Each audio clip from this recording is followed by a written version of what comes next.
네, 박영수 특별검사팀은 이번 주 안으로 박근혜 대통령 대면 조사를 추진한다는 방침입니다. 하지만 박 대통령은 관련 혐의를 전면 부인하고 있어서 실제 박 대통령과 특검이 대면할 수 있을지 여부는 여전히 안개 속입니다. 네, 이런 가운데 국정농단 사건이 불거진 뒤 처음으로 최순실, 고영태 두 사람이 법정에서 만나는데요. 치열한 진실 공방이 예고되고 있습니다. 오늘 두 분의 전문가 모시고 자세한 이야기 나눠보겠습니다. 최창렬 용인대 교수, 장성호 건국대 교수 나오셨습니다. 안녕하세요. 네, 안녕하십니까. 안녕하세요. 어서 오십시오. 네, 일단 특검은 박근혜 대통령에 대한 대면 조사 적극적으로 좀 추진한다는 방침입니다. 지난주 사실은 청와대에 대한 압수수색을 한 이후에 그 자료를 근거로 이번에 대면 조사를 좀 취하려고 했는데 지난주에 있던 압수수색은 좀 약간 무산이 됐고 네. 오늘 뭐 재시도를 빠르면 오늘도 재시도를 좀 할 가능성이 높다 이렇게 얘기를 하고 있는데 압수수색 없이 대면 조사 추진하는 거에 대해서는 어떻게 좀 바라보고 계신가요? 여러 가지가 조합이 안 맞춰질 가능성이 상당히 큽니다. 네. 압수수색을 해서 여러 가지 방증 자료를 놓고 그리고 마지막 하이라이트 아니겠습니까? 대통령이 인정을 하든 안 하든 묵비권을 행사하든 그거에 대해서 조사를 해서 이 조서를 나중에 법원으로 넘기는 것이 검찰의 임무이기 때문에 특검 조사에서 물론 뭐 서면 조사도 가능하리라고 봅니다. 그럼에도 불구하고 명확한 팩트를 확인하기 위해서 대통령 대면 조사가 상당히 필수적인데 그러나 이것이 지난 압수수색 과정에서 압수수색 영장에 대통령을 피의자라고 하지 않았습니까? 이런 상황에서 지난번 인터넷 매체를 통해서 대통령이 특검의 대면 조사에 응하겠다 이렇게 얘기는 했지만 네. 지금 피의자 신분으로 검찰이 대통령을 한다는 것은 헌재에 영향이 끼칠 수 있다고 이렇게 대통령이 판단할 가능성도 있기 때문에 저 개인적으로는 뭐 그래도 지금까지 했던 여러 가지 포괄적인 그런 내용들을 특검에 대해서 본인의 의사를 얘기하는 것이 좋겠지만 대통령 측 입장에서는 여러 가지 또 법률 대리인단이 같이 상의를 하지 않겠습니까? 이런 상황에서 봤을 때 대면 조사에 응하지 않을 가능성도 저는 생겼다. 그런 요인이 생겼다고 봅니다. 네, 만약에 대면 조사를 응하지 않는다면 이 파장이 또 어떻게 좀 전개될까도 궁금합니다. 사실 박근혜 대통령이 뭐 앞서서 검찰 때도 그랬고 특검도 그렇고 대면 조사는 반드시 응하겠다, 수사에 적극 협조하겠다는 의지를 밝혔는데 계속해서 그게 반대로 뒤집어지는 상황이 되거든요. 이렇게 되면. 다마 때 검찰 조사와 특검 수사에 응하겠다 이렇게 얘기를 했는데 예. 검찰 조사에 응하지 않았었고 네. 특검엔 응하겠다라고 이제 며칠 전에도 얘기를 하긴 했습니다. 인터넷 지난번 매체를 통해서도 1월 25일 얘기를 날 했죠. 뭐 인터넷 TV 뭐 매체인가요? 뭐 정규제 TV와의 인터뷰에서도 이제 특검 수사에 응하겠다고 얘기했는데 네. 그때 또 한 얘기 중에 하나가 이 특검이 지금 모든 거를 이렇게 사전에 기획한 것 같다 이런 취지의 얘기를 했었잖아요. 그러니까 특검의 공정성에 나름 문제를 제기하는 거거든요. 예. 그렇다면은 중립적인 특검의 조사에 응하겠다라는 말과 일맥상통하는 거잖아요. 중립적이지 않다라고 볼 수가 있는 거죠. 특검이 지금 사전에 기획돼서 이렇게 음모를 꾸미고 있다라는 취지의 생각을 가지고 있는 것을 박 대통령이 얘기를 했기 때문에 그럼에도 불구하고 지금 바로 며칠 전에 얘기를 했기 때문에 이제 특검 조사에 응할 가능성이 높다고 봐야 되겠죠. 지금 뭐 청와대와 특검 측이 시기나 장소나 방식 이런 것들에 대해서 이제 조율을 하고 있다고 합니다. 응할 가능성이 높긴 한데 지금 우리 장 교수님 말씀처럼 공정성의 문제를 제기하는 걸로 봐서는 그 특검 조사에 응하지 않을 가능성을 전혀 배제하기는 어려울 것 같긴 해요. 워낙 뭐 계속 말을 뒤집는 것의 연속이었잖아요. 그리고 어제인가요? 그저께인가? 그 대통령이 헌재에 그 탄핵 사유에 대한 입장을 냈잖아요. 입장문을 냈어요. 네. 이거는 대리인단이 헌재의 질문에 답변한 것과 다른 거예요. 이거는 스스로 이제 의견서를 낸 건데 의견 처음 낸 거죠, 사실은? 처음 낸 거죠. 이거는 답변서하고 다른 겁니다. 근데 여기에서도 전면적으로 의혹이나 여러 가지 혐의들을 부인하고 있는 상황이거든요. 그러니까 1월 25일 날 인터넷 매체와의 인터뷰와 같은 맥락의 같은 인식의 연장이거든요.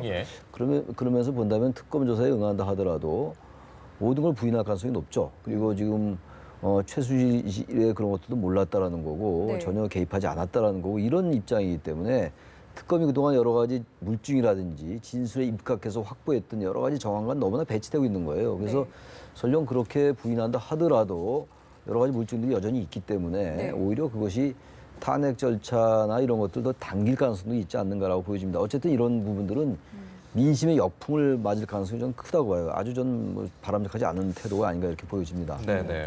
자, 이렇기 때문에 이제 압수수색의 필요성에 대해서도 특검팀에서 굉장히 좀 강조를 하고 있는 것 같은데 네. 업무 방해, 공무집행 방해 혐의를 적용할 수도 있다라는 필요성을 좀 내비쳤거든요. 이 부분에 대해서는 좀 어떻게 보시나요? 뭐 어떤 뭐 법적인 절차를 취하면 되지 않겠습니까? 그러나 특검의 시간이 2월 28일까지 한시적으로 정해져 있기 때문에 네. 그런 조치를 취하기에는 시간이 없다는 겁니다. 청와대에서 이걸 알고 있지 않겠습니까? 그리고 지난번에 이규철 특검 대변인이 특검이 청와대에서 거부를 하면 이것을 할 수 없다는 것을 안다. 이렇게 분명히 브리핑을 통해서 얘기를 했습니다. 네. 대변인이 그런 것을 굳이 국민들한테 얘기할 필요가 있었는지 이것을 청와대에서도 충분히 이것을 인지하고 다 보고 있지 않습니까? 그런 상황에서 또다시 뭐 압수수색 영장을 들고 온다 한들 지난번처럼 똑같은 형사소송부 제110조, 111조를 들면서 청와대는 군사시설이고 그리고 공무상 비밀을 요하는 지역이기 때문에 압수수색 영장에 응할 수 없다. 네. 똑같은 답변을 할 수밖에 없지 않을까. 그럼에도 불구하고 특검이 또 다시 이제 그것을 한다는 것은 저 대국민 여론전이라고 봅니다. 근데 반대로 이게 논리적 모순 아닐까요?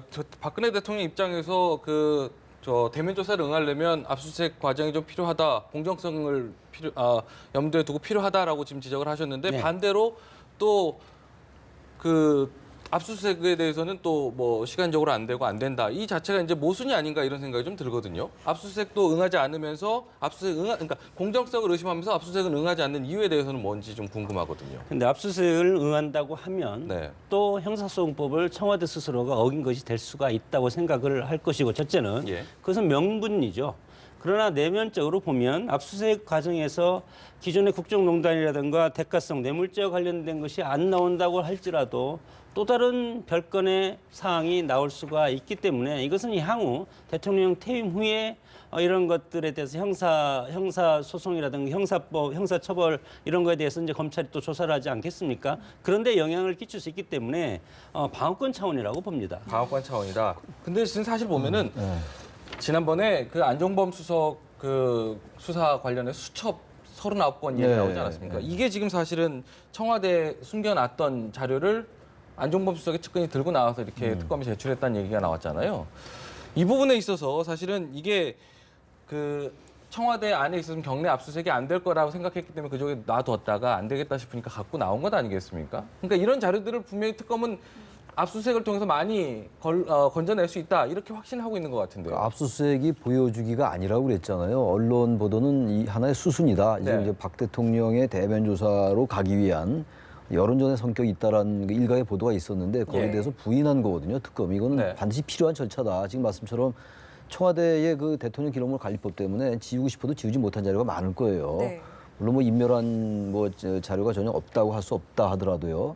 또 설령 뭐 증거 인멸했다 하더라도 흔적이 남는다는 거 아니겠어요? 그렇기 때문에 지금 이 특검으로서는 사실 청와대 압수수색이 절박한 거예요. 그래야지 대면 조사에 앞서 확실한 물증을 확보할 수 있는 거 아니겠습니까? 예. 여러 가지 수첩이라든지 녹취록이라든지 이런 여러 가지 물증들이 있습니다. 그리고 증인들의 진술도 있고 네. 피의자들의 진술도 많이 나와 있잖아요, 지금.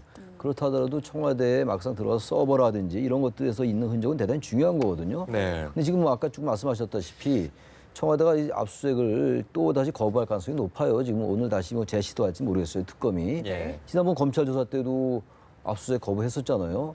그리고 형사소송법상의 뭐 공무상 비밀 그리고 국가안보상의 문제다 이런 것들 대고 있는데 네.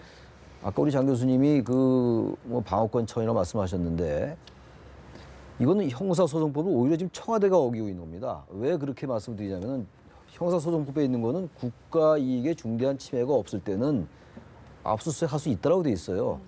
근데 지금 이제 특검에서 바로 이러한 것들을 우려해서 지금 법원에서는 전면적인 청와대 압수수색 영장을 발부한 겁니다만 네. 특검이 그러한 점을 고려했기 때문에 아주 선별수색을 하겠다라는 거였어요. 근데 그게 도대체 국가안보가 무슨 침해가 되는지 모르겠습니다. 그렇기 때문에 이거는 명백하게 형사소송법에 따르는 겁니다. 특검의 지금 주장은. 청와대가 오히려 형사소송법을 지금 과잉되게 남용한다고 볼 수가 있는 거죠. 그 문제를 하나 지적을 해야 될 거 같고 또 하나 문제가 1월 25일 날 대통령이 인터뷰에서 모든 건 엮인 거다. 엮어도 너무 엮었다라고 말을 했고 그리고 모든 게 사전에 기획된 것 같다라고 말씀을 했고 또 오해고 허구고 거짓말이다. 이렇게 얘기를 했지 않습니까? 네. 그럼 그렇게 오해고 허구고 거짓말이면 그리고 형사소송법상에 국가의 중대한 이익에 침해가 되지 않으면 수색할 수 있다고 단서가 나와 있는데 왜 공개를 안 합니까, 청와대를? 무슨 청와대는 성역입니까? 저는 이러한 인식들이 국민들이 볼 때 뭔가 지금 대통령이 저렇게 말씀을 하고 있지만 혐의나 의혹이나 이런 것들이 분명히 있으니까 저러는 것이 아니냐라고 인식을 줄 수가 있잖아요, 국민들에게. 저는 따라서 이건 청와대가 이 압수수색에 응하는 게 맞다고 봅니다. 그리고 아까 우리 앵커께서 말씀하신 것처럼 압수수색에 응하지 말면 대면 조사도 응하지 말아야죠. 모든 게 기획된 거고 모든 게 허구고 모든 게 거짓말이고 모든 게 오해인데 왜 대면 조사에 응합니까? 그렇다면은 이 국가의 정당한 권력인 법원이 네. 이것도 이례적으로 굉장히 긴 기간 동안에 압수수색 영장 기한을 준 거 아니에요? 2월 말까지. 네. 그리고 그 압수수색 영장에 적시된 거는 특정범죄 가중처벌법에 의한 뇌물죄로 피의자로 적시돼서 압수수색 영장이 박 대통령에 발부된 거거든요, 청와대에. 네. 이거는 청와대가 이렇게 계속 이렇게만 할 건 아니라고 저는 생각을 합니다. 네. 그렇기 때문에 이제 특검에서는 이제 황교안 권한대행에게 어떤 협조 요청을 했는데 황 대행은 일단 뭐 드릴 말씀은 없다라고 간단하게 이야기는 했거든요. 만약에 여기서 협조가 되지 않는다면 다음 절차는 어떻게 되는 건가요? 드릴 말씀이 없다고도 그랬고 청와대에서 관련 법대로 알아서 할 일이다. 그렇게 얘기를 한 것은 대통령 권한 대행이지만 청와대의 판단을 존중하겠다는 뜻으로 읽힙니다. 그렇기 때문에 황교안 국무총리 대행도 마찬가지로 청와대의 책임자인 비서실장과 경호실장 이름으로 이것에 대해서 불승인을 하지 않았습니까? 이런 반열에서 더 이상 대통령 권한 대행으로서 강요할 수는 없다. 이런 취지의 답변을 할 가능성이 상당히 크고 그러면 특검에서 할 수 있는 것은 법대로 해야 되지 않겠습니까? 그럼 법대로 하는 것은 항고를 해야 됩니다. 법원에 항고를 해서 또다시 압수수색 영장을 또 받던가 그걸 해야 되는데 그러면 시간이 몇 주가 더 소요되지 않겠습니까? 그러면 특검이 어떻게 취할 수 있는 여러 가지 법적인 이익 네. 이런 것들은 취할 시간이 거의 없다고 봅니다. 네. 어찌됐든 간에 계속해서 이렇게 시간 끌기 하는 듯한 느낌을 좀 지울 수가 없는데 또 하나 이제 주말 사이에 좀 주목을 좀 받았던 게 사실은 특검의 그 김영재 그 의원 원장 부인 박채윤 씨요. 박지윤 씨요. 예. 호흡곤란 증세를 보이면서 또 다시 이제 다음날 아무 문제 없다 해서 돌아왔잖아요. 그게 이제 앞서서 정호영 기자 리포트도 나갔는데 사실상 질문을 했어요. 그러니까 뭐 건강 상태 괜찮냐라는 질문을 던졌는데 질문과 다른 자기 하고 싶은 얘기를 하더라고요. 그러면서 강압 수사 얘기를 했단 말이에요. 특검 수사 관련해서. 이런 모든 일련의 과정들을 보면은 앞서 최순실 씨가 체포영장을 받고 들어올 때랑 1월 25일 날이었죠. 너무 네. 똑같은 모습이다. 이런 이야기들이 있습니다. 그 박채윤 씨, 그 김영재 원장의 부인이잖아요. 네네. 그 뇌물 혐의잖아요, 지금. 네. 안정권 수석에게 뭐 가방도 주고 뭐 위스키도 주고 현금 건넸다라는 건데. 네. 그 만만치 않은 것 같아요. 지금 그 들어오면서 질문의 내용만 전혀 무관한 뭐 자기의 어떤 부하나 이렇게 다 구속시킨다고 그랬다 이렇게 얘기를 했잖아요. 네. 네. 직원들 뭐 구속시키는. 아까 말씀하신 것처럼 1월 25일 날 최순실 씨가 들어오면서 민주주의 특검 아니다 이렇게 막 강요하고 있다 이렇게 강압수사다 이렇게 주장을 한 거와 똑같아요. 네. 그러니까 이거는 어쨌든 계속 얘기되고 있는 게 어떤 전체적으로 뭐 이러한 것들이 비슷하게 조율되는 느낌을 분명히 받아요. 뭐 변호인들끼리 얘기가 있을 거 아니겠어요. 네. 그래서 그런 정보를 공유하는 것 같고 그래서 이렇게 함으로써 어쨌든 특검의 신뢰에 네. 흠집을 내고 국민들 하여금 특검이 뭔가 지금 강요에 의해서 자꾸만 수사를 짜맞추는구나라는 인식을 주기 위한 네. 그런 의도된 행동이라고밖에 볼 수가 없습니다. 네. 저 박 씨가 뭐 법률 전문가도 아닐 텐데 저렇게 질문도 안 했는데 그걸 대답하기 쉽지 않을 것 같아요. 제가 보기에는. 네. 만만치 않은 인물들인 것 같습니다. 아무튼. 이 네. 박채윤 씨 입장에서는 특검의 약점을 지금 알고 있는 것이 아닌가. 물론 변호사가 옆에서 조언을 하지 않겠습니까? 특검의 약점이라면. 특검의 약점이 지금 정황과 의혹 그리고 진술에 의존하는 지금 경향 시간이 없기 때문에 검찰에서 못 밝히는 것을 지금 특검에서 밝히려고 하는 것 아닙니까?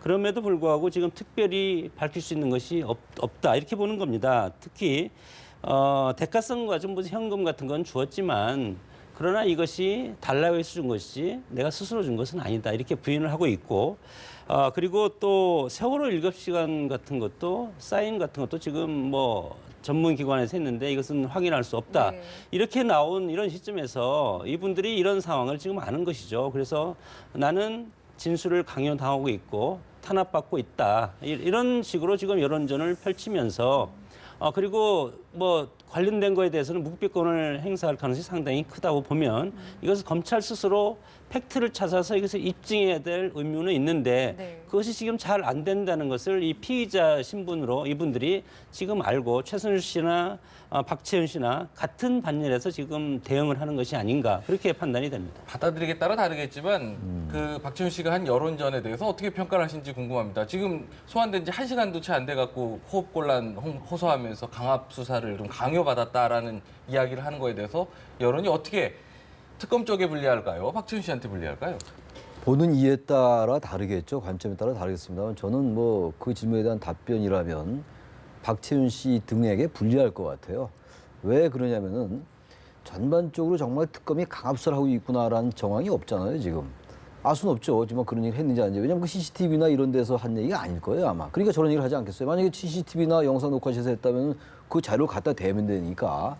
근데 모든 걸 CCTV가 있는 데서 얘기하고 영상 녹화가 된 데서 얘기하는 건 아닐 거잖아요. 그러니까 주장을 하면 이 특검도 뭐 그런 일 없다라고 반박하는 수밖에 없어요, 지금. 이 실체적 진실을 알 수가 없는 지금 겁니다. 특검은 이제 대응을 안 하겠다. 왜냐하면 저런 일에 자꾸만 대응을 하게 되면은 네네, 말리지 않겠다라고 전혀 얘기하죠. 특검의 수사의 방해라든지 이 탄핵 심판과는 무관한 것들이에요. 저거는 그래서 말리지 않겠다, 대응하지 않겠다라는 건데 네. 저거는 여론이 볼 때 일단 박지훈 씨가 돈을 준 거는 거의 입증되고 있는 거잖아요. 뭐 최종 법원의 판단이 또 있어야 되긴 합니다. 일단 전화 녹음이 공개가 있잖아요. 됐으니까요. 그러니까 네. 모든 걸 자꾸 법리 그러는데 법리도 인간의 보편적 상식에 기초하는 게 법이고 법률입니다. 네. 모든 걸 자꾸만 이렇게 뭐 어떤 법률적인 조력을 받아가지고 저렇게 하면 뭔가 자신들에게 유리하지 않을까라고 생각하는 게 오히려 저는 뭐 이 지금 법률 전문가는 아닙니다만 네. 그게 아마 형량에도 불리할 거예요. 재판관들도 다 사람이고 다 보고 있는데 네. 요즘 그 사이다 발언이 뭐 이재명 성남시장이 옛날에 사이다 발언 얘기했었는데 헌재의 재판관들이 사이다 발언하고 있다는 거 아닙니까? 재판관들이 그야말로 화가 난 거예요. 진짜 봐도 보니까 해도 너무하다 이런 생각을 하고 있기 때문에 결론적으로 저런 발언들은 당사자들에게 불리할 것으로 작용할 가능성이 높아 보여요. 네. 자, 오늘 오후에는 이제 최순실 씨 형사 재판이 있는데 여기 증인으로 출석을 하는 인물이 굉장히 주목을 받고 있죠. 고영태 씨. 글쎄요, 그동안 굉장히 좀 많은 폭로를 했는데 오늘은 또 어떤 태도를 취할지 궁금하거든요. 굉장히 오랜만에 등장이어서요. 글쎄 뭐 정말 나올까요? 뭐 나온다고 했는데 네. 나와야 나오는 거지. 네. 본인이 상당히 어떤 정신적인 압박에 시달리고 있는 것 같습니다. 애초에 폭로를 할 때는 최순실 씨와의 그런 사적인 관계가 어떤 관계인지는 잘 모르겠지만 뭐 여러 가지 지금 뭐 들리는 소문들이 많지 않습니까? 그런 것에 감정적으로 모든 것을 이렇게 언론에 폭로를 했다고 보는데 그 후에 이것이 대통령 탄핵까지 이어진 것 아닙니까? 네. 그래서 본인은 이거에 대해서 뭐 심적으로 어떤 압박이 상당히 큰 것이 아닌가 이렇게 보고 법적에서도 인간이기 때문에 서로 피의자 최순실 씨와 고영태 씨 간의 사적인 대화를 할 수도 있겠습니다. 최순실 씨가 그것을 원하고 내가 너랑 무슨 관계냐 그것을 얘기를 해봐라. 뭐 그렇게 하면 본인이 무슨 관계라고 얘기하면 나는 아니다. 이렇게 하지 않겠습니까? 그러나 그것은 어떤 심리의 영향은 미치지 않습니다. 법이라는 것이 재판에서 하는 법이 정확한 팩트 사실을 가지고 위법성을 따지고 이것에 대해서 형량을 내리는 것이 재판부인데 그 주변에 여러 가지 정황을 우리가 재판을 하다 보면 왕왕 준비 서면을 엄청나게 냅니다. 그 조직의 분위기 그리고 그 조직의 인간관계 그리고 그 조직의 어떤 네트워킹 이런 걸 아무리 낸다고 하더라도 재판부에서 보기에는 이것이 위법하냐 안 하냐 그것을 보기 때문에 이렇게 이 두 분이 대화가 물론 밖으로 다 지금 나오겠지만 네. 이 나오는 것이 언론에서 어떤 개인의 어떤 사생활에 대해서 이렇게 얘기하는 것이 훨씬 더 스포트라이트를 받는 것이지 굳이 이 사람들이 둘이 만나가지고 해서 재판의 판결에 영향을 끼칠 것은 없다고 봅니다. 언론에서 이렇게 얘기했다고 하지만 언론에서 생산하기는 좀 어려운 부분 아니겠습니까? 네네. 지금 대통령 대리인단에서 지금 두 사람의 관계를 불륜관계라고 얘기를 했는데 앞서 장 교수님께서도 말씀하셨지만 팩트가 중요하고 사실관계가 중요하고 법리가 중요한 상황에서 두 사람의 불륜관계를 의심된다. 이거야말로 이제 정황도 드러난 근거 없이 이제 주장을 하는 부분이 아닌가 이런 지적들도 나오고 있는 게 사실이거든요. 근데 그 이제 불륜 관계를 얘기한 게 이중환 변호사잖아요. 예. 박근혜 대통령 측의 변호사 예. 이중환 변호사인데 이 불륜 관계 이 두 사람의 개인적 관계는 탄핵 심판과도 관련이 없고 지금 이 특검의 수사와도 아무런 관련이 없는 거예요. 네네. 개인적인 사생활인데 뭐가 왜 의미가 있는 겁니까? 근데 이중환 변호사가 변호사인데 법률가인데 이걸 왜 모르겠어요? 이런 말이. 그리고 사실 이게 뭐가 이렇게 자랑스러운 겁니까? 오히려 얘기하지 말고 숨겨야 될 뿐이지. 이중환 변호사 입장에서 볼 때. 네. 이 얘기를 왜 했겠어요? 자, 이런 것도 세간에 자꾸만 관심을 끌고 재판에 자꾸 이제 설왕설래하게 만들고 보도되고 이러면서 본질이 자꾸 희석될 수 있지 않냐. 일말에 뭐 그러한 가능성을 보고한 거 아니겠어요? 네. 우리가 상식적으로 유추할 수 있는 거 아니겠습니까? 그렇기 때문에 오늘 뭐 이런 얘기가 나오지는 않겠습니다만 이건 이번에는 최순실씨가 오히려 증인 본인에게 좀 물어볼 기회를 달라는 거 아니에요? 네네. 그리고 이제 오늘 고영태 씨는 최 씨의 혐의를 입증하기 위해서 증인으로 채택된 것이고 이 최 씨는 지금 자기가 피의자로 나와 있는 거예요. 둘이 오늘 대면한다 하더라도 예. 특히 이제 고영태 씨는 뭐 저기 그 뭡니까 김종 전 문체부 차관 네. 이 최순실의 무슨 수행비서 같았다 이런 말도 하고 그랬잖아요. 네. 그리고 사실상 권력서열 1위가 최순실이다란 말하는 사람이 바로 고영태 씨예요. 네. 그러니까 고영태 씨는 상당히 많은 걸 알고 있는 것처럼 느껴집니다 지금. 네. 오늘 이제 둘 간에 많은 그 논쟁이 있을 거예요. 거기서 오늘 재판관이 어떻게 판단할지 뭐 그게 이제 관건이겠죠. 네. 예, 알겠습니다. 자, 이번에는 정치권 소식도 좀 짚어보겠습니다. 안희정 충남지사의 발언이 굉장히 좀 돌풍을 일으키고 있습니다. 대연정 발언 일단 어떻게 보셨는지 궁금합니다. 안희정 측이라든가 민주당 측에서는 저는 성공한 세리머니라고 봅니다. 예. 문재인의 대세론이 가면 대세론을 결집하고 있는 지지층이 상당히 이완될 가능성이 있습니다. 그러면 경선이 흥행하지 않으면 결국은 저는 5대5 싸움, 6대4 싸움이 지금 이제 될 가능성이 있는데 네. 야당이 지금 지형은 6이라고 봅니다. 그리고 여당, 보수당의 지형이 4라고 봤을 때 6대4면 게임이 안 됩니다. 다만 그렇게 되면 우리는 투표를 안 해도 우리 후보가 이길 수 있다. 이런 어떤 느슨한 연대, 느슨한 지지층의 결집 효과 이것이 이제 상당히 약화될 가능성이 있었는데 안희정 후보를 역설적으로 띄움으로써 페이스메이커를 만드는 데는 성공했다고 봅니다. 이렇게 됨으로써 민주당 경선에 대해서 관심도가 상당히 커지지 않겠습니까? 그러면 10% 정도 중도에 나와 있는 중도층까지 끌어들일 수 있는 그런 흡입력이 있는 정치적 이벤트에 성공했다고 보고 다만 이것이 정책성 문제로 다시 하면은 정치인 안희정이 차기 이번에 혹시 후보가 안 되더라도 앞으로 정치인으로 커가는 데서 상당히 큰 리스크를 안을 가능성이 있습니다. 문재인 대표를 대통령으로 만든다고 할지라도 정작 본인이 이 대연정 발언으로 앞으로 야권의 지지층에서 상당히 배척당할 그럴 가능성이 상당히 크기 때문에 본인이 이거에 대해서 어떤 스탠스를 지금 잘 취하지 않으면 앞으로 본인의 정치 행로에는 문제가 될 가능성이 있다. 그렇게 봅니다. 네, 이 시점에서요. 저희가 준비한 그래픽 먼저 한번 좀 볼까 합니다. 여론조사 지지율 관련해서요. 굉장히 좀 그 반기문 전 사무총장 그 사퇴 이후에 굉장히 변동폭이 큽니다. 네. 문재인 더불어민주당 전 대표가 2.8%포인트 상승해서 31.2%가 나왔고요. 눈에 띄는 게 안희정 지사입니다. 13.0%포인트로 지금 전체 주자 가운데서도 2등을 좀 기록하고 있습니다. 네. 지금 이재명 시장 같은 경우 굉장히 좀 돌풍을 일으켰다 했지만 좀 빠지는 추세고요. 오히려 6.2%포인트 급상승을 했거든요. 이건 이제 물론 대연정 발언 나오기 전에 기록입니다. 상승세가 굉장히 좀 눈에 띄다 보니까 대연정 발언 이후에 좀 난타전에 가까운 야권 후보들 간에서도 굉장히 그 공방이 좀 주고받았는데 이 대연정 발언이 이 대선 주자 지지도 흐름과 어떤 영향을 좀 미칠 거라고 관련이 보세요? 좀 있다고 봅니다. 네. 왜 그렇게 말씀을 드리느냐 하면은 이 대연정 발언은 새누리당과의 대연정이 지금 논란의 핵심이잖아요. 예. 지금 뭐 다른 야당 뭐 안희정 지사가 안철수 전 대표의 연정 이런 게 아니잖아요. 예. 대연정이 대상이 새누리당이라면은 이건 지금 새누리당은 아무튼 지금 적폐 청산의 대상이고 촛불 민심에서 새누리당은 대통령과 공범으로 인식하고 있는 이런 상황에서 바로 그 새누리당과 연정을 하겠다라고 했기 때문에 논란이 되는 거란 말이죠. 그래서 중도 보수로의 어떤 확장이랄지 어떤 외연 확장 이런 점에서 안희정 지사가 상당히 수혜를 입었다고 좀 봐요. 네. 반기문 전 총장의 사퇴의 표가 어느 정도 온 것도 있겠습니다만 게다가 또 특히 뭐 녹색 성장이나 창조 경제를 계승해야 된다라든지 네. 사드 배치는 존중돼야 된다라든지 뭐 이런 발언들이 아주 거의 보수층 유권자들에게 예. 다가가는 발언들이기 때문에 예. 이런 점들이 안희정 지사가 상당히 긍정적으로 본다면 중도로 표를 확장시켜 나가는구나. 뭔가 포용하고 협치하려 하는구나라는 면에서 긍정적인 요인이 있는 것이고 네. 근데 바로 이 부분에 대해서 이재명 성남시장이 아주 굉장히 지금 공격적으로 나오고 있어요. 사과해라. 촛불 광장에 가서 사과하고 네. 잘못된 거다라고 얘기하고 있기 때문에 네. 저 부분은 안희정 지사가 좀 약간 한 발 물러났어요. 이거는 꼭 무슨 새누리당을 용서하는 건 아니다라고 얘기했습니다만 이거 뭐 새누리당을 받아들이겠다는 것으로밖에 해석될 수 없거든요. 그래서 좀 새누리당 쪽의 이 발언은 안희정 지사가 이거 좀 평가를 좀 한다면요. 너무 좀 많이 나간 것 같아요. 저는 적절치 않은 것 같습니다. 네. 이 협치나 연대라는 건요. 잘못된 것은 청산하면서 상대방의 정책을 연합하고 어떤 네. 정책을 조율하는 것도 협치이고 연대인 것이지 네. 무조건 그쪽과 연정을 한다. 예. 그 연정을 이렇게 쉽게 꺼낼 얘기가 아니에요. 연정은 내각제에서나 있을 수 있는 얘기고 그 연정의 개념을 어떻게들 알고 얘기하는지 모르겠습니다만 내각제에서 연정이라는 거는 야당들과 이렇게 의석수 합쳐가지고 거기서 총리를 뽑고 이러는 거 아니겠어요. 그리고 네. 이제 장관 내각을 몇 개 배분하고 이런 거거든요. 예. 그럼 새누리당이 지금 아직도 개혁이나 이런 것들을 잘 못하고 있는 상황 속에서 그럼 아직 그리고 후보도 정해지지 않은 상태에서 예. 새누리당과 연정한다. 새누리당에게 장관 자리 몇 개 주겠다.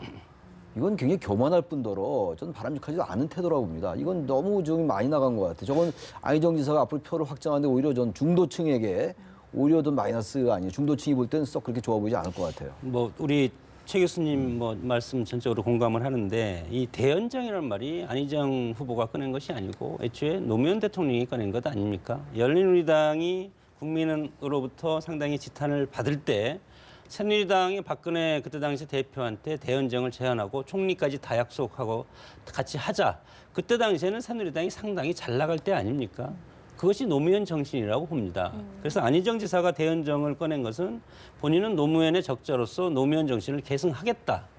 그러면 새누리당이 국민들로부터 잘 나갈 때 대연정의 대상이 되면은 잘 된 것이고 지금은 탄핵을 당한 어떤 적폐청산 대상이라고 하는데 뭐 모르겠습니다. 그것은 나중에 이제 결과를 봐야 되겠지만 그럼에도 불구하고 이 보수층을 끌어안는 대연정 네. 이것이 그러면 아니라면 이것은 노무현 정신도 그러면 잘못된 거라고 저는 봅니다.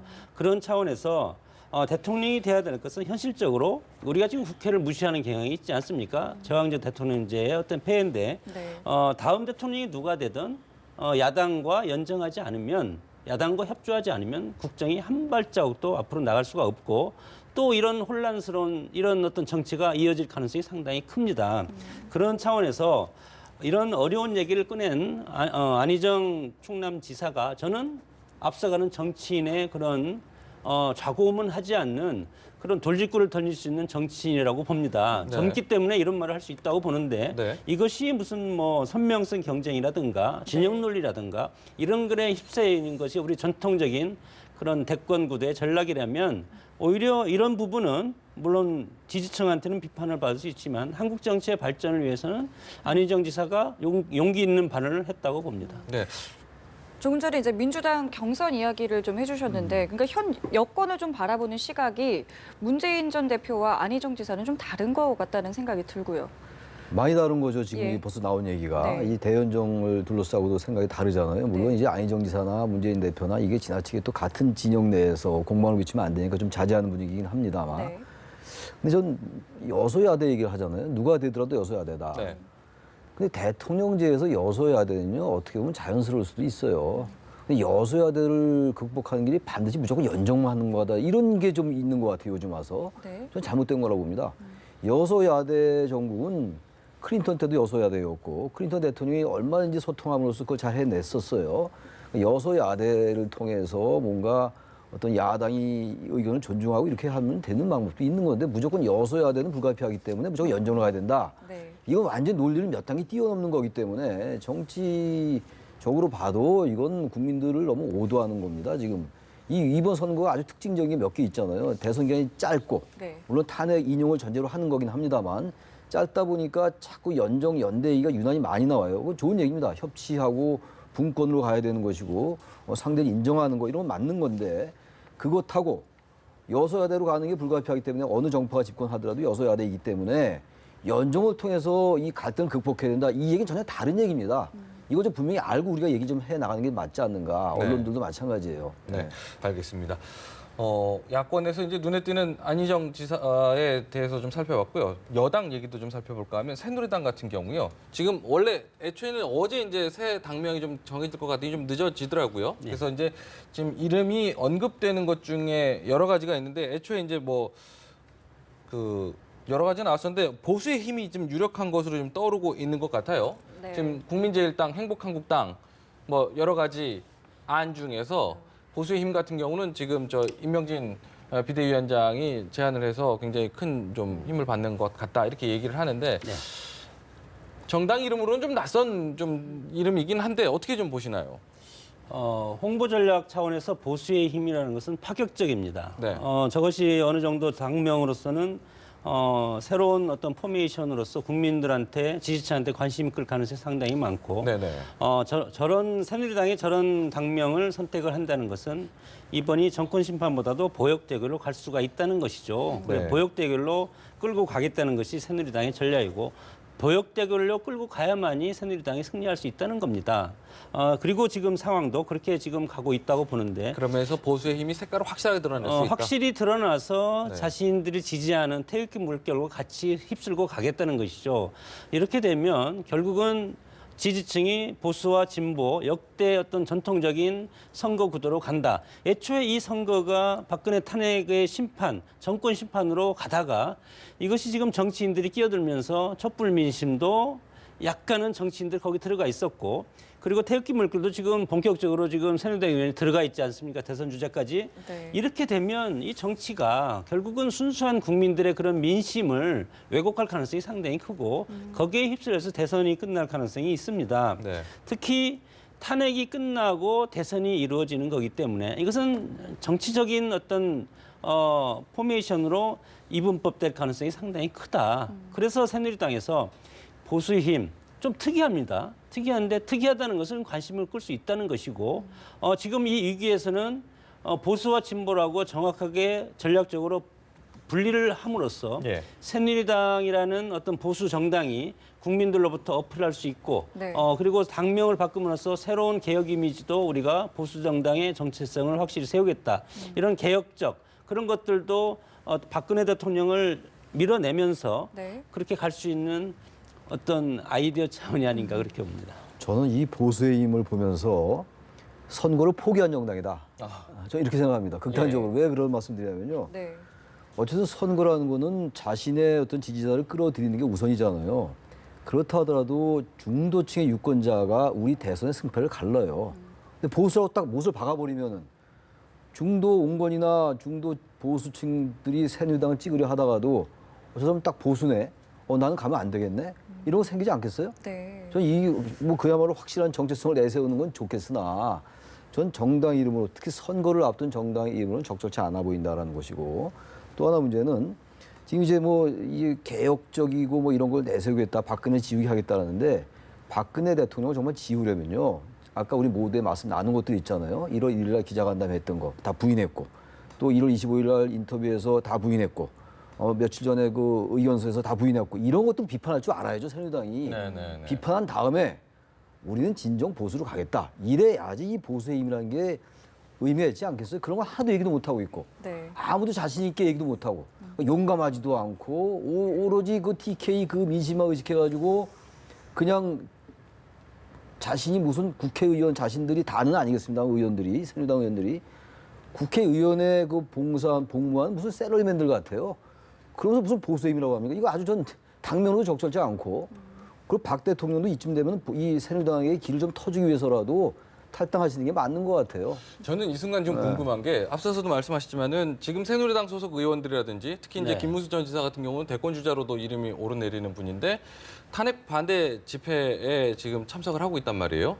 저 임명진 비대위원장 같은 경우는 지금 저기 박근혜 색깔 지우기를 한다고 하고 이름도 바꾼다고 하는데 그 두 개가 좀 모순되는 모습이 지금 같이 이렇게 좀 가는 듯한 모양새가 있거든요. 임명진 비대위원장은 그냥 그 당원이면은 거기에 대해서 이렇게 좀 제재를 하거나 이런 움직임은 전혀 없는 건가요?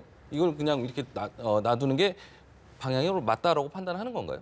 김문수 의원은 지금 전 지사 지사 같은 경우는 네네. 지금 최고위원 아닙니까? 네. 투트랙으로 간다고 봅니다. 전략적으로 양분돼서 서로 역할 분담을 했다고 봅니다. 네. 당은 당대로 개혁을 하면서 당명을 바꾸고 국민들한테 관심을 갖고 네. 과거에 노무현 대통령 때 열린우리당이 하니까 새누리당 그때 당시 한나라당이 얼마나 비판을 했습니까? 우리가 열려서 얼마 못 갈 것이다. 그리고 새누리당을 만들 때는 또 뭐 새누리따당이다 뭐 해서 여러 가지 뭐 종교 이름이고 뭐 여러 가지 비판도 많이 했는데 결국 그것이 다 일당도 되고 그렇게 하지 않습니까? 그래서 이제 우리가 이 당면 가지고 하는 것이 뭐 여러 가지 그 구성원들은 다 똑같다는 것이죠. 새누리당도 지금 박근혜 대통령이 탄핵을 당한다면 네네.